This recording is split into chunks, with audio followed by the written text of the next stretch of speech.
Cardinal John Onaiyekan, Emeritus Archbishop of the Catholic Diocese of Abuja, on Thursday said that those who rigged the February 25, 2023 presidential and governorship elections in Nigeria know what they did, and God knows them. Onaiyekan, who stated this while featuring on Channels TV program, noted that though the courts and tribunals sitting on various elections petitions before, they may not know those who rigged the elections, he insisted that God knows them and they, election riggers, know themselves. The cleric also said winners of elections that are being contested in court should not be sworn in until the conclusion of the matter. The election is not yet over. There are cases in court that have not been disposed of. That is why we are in an anomalous situation. We have a declared president-elect whose result is being challenged and the court is handling it. I am entitled to take the position that I am taking, waiting for the court to determine who won the election.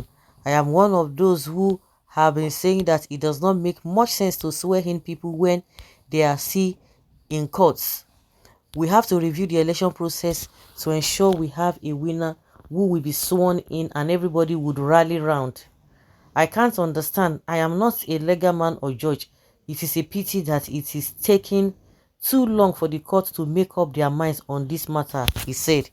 Bola Tinubu, the candidate of the All Progressives Congress, was declared the winner of the presidential election conducted on February 25, 2023.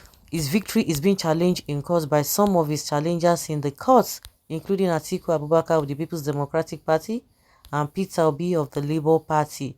Onaiyekan said there are countries that don't want to call and hear the name of God, yet they are doing the right thing and organizing the affairs of the nations well.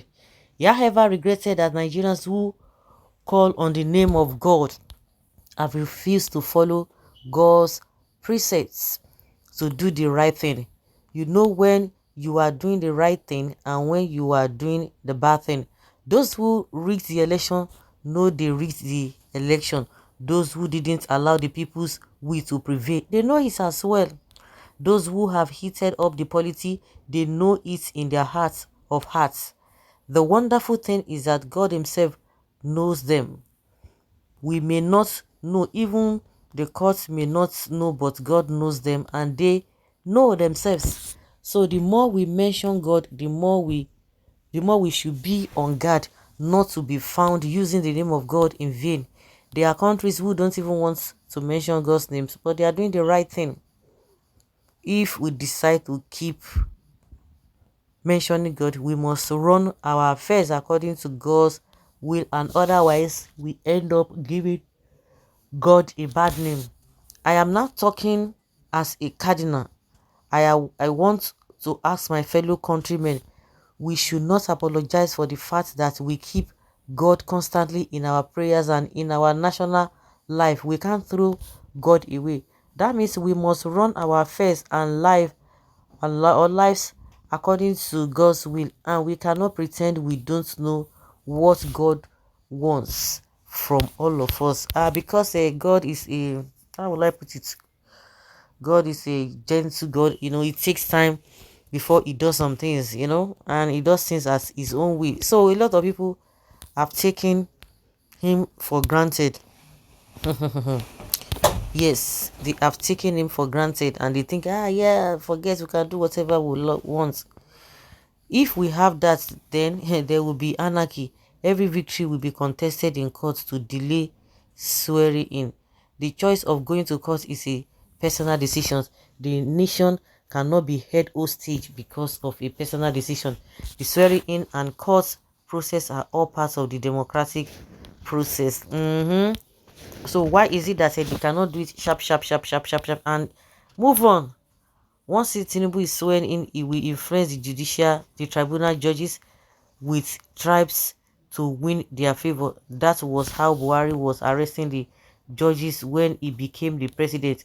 Up till now, no one has been prosecuted.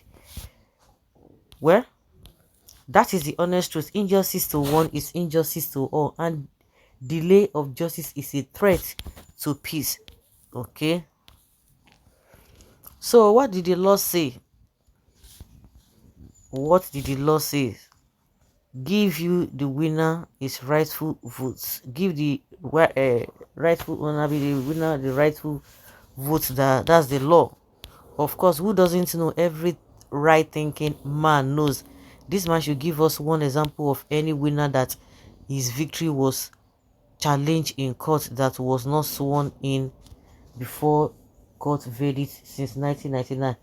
If no, then all this rascality show how desperate some people are. He didn't say this when Obasanjo and Jonathan elections were being challenged in tribunals simply because Ada wasn't a Muslim. Now that Tinubu won on a Muslim ticket, the man isn't still disturbed and perplexed with the outcome of that risky game by Tinubu Shetima, despite all efforts by Khan and the likes of this man to thwart and frustrate the ticket. God is at work. God is at work, really. Okay. What does the constitution say? This is not the first time we had presidential election. Even after the swearing in, the court process will still be on to avoid a vacuum in governance. No, you are talking about the constitution now, but what the constitution says is that you want to pronounce somebody who did not win 25%, you are twisting it the other way around. Has anybody, any president be sworn in without winning 25% in Abuja? You know, these guys, they think that so they are smart, but not it is. Swearing in must be put on hold for all those to be concluded. It does not take anything. They are just dragging. It does not take since February when people have gone to court. At the end of the day, how long will it take? Within 1 month, you should have done what you needed to do and move on. That is it. Let the court hasten up before swearing in. I don't think they are going to do anything. We are already today is 4th. You think they want to do anything? What are they waiting for? So that there won't be distractions when they assume office. Good. That is why we are always backwards. If only Nigeria is a country. God bless you, Reverend. This is why I don't respect those men that call themselves religious leaders. So because Peter Obi was defeated in the presidential election, our constitution should be changed automatically without following due process. This is the height of religious bigotry. After lying to Obi that God said he will win and was squarely defeated. Squarely defeated, way. Yes, now somebody will go and steal now. You can't buy cars, buy whatever houses, build that is with the headland. Say now so it be. And meanwhile, you have stolen somebody's property, stolen somebody's money, and some people will now be hailing you that you have made it. Really? It was defeated squarely with what? How many votes? 2 billion votes with somebody who has been on ground for only God knows why or God knows when. So guys, let's say your opinion and have your take on this.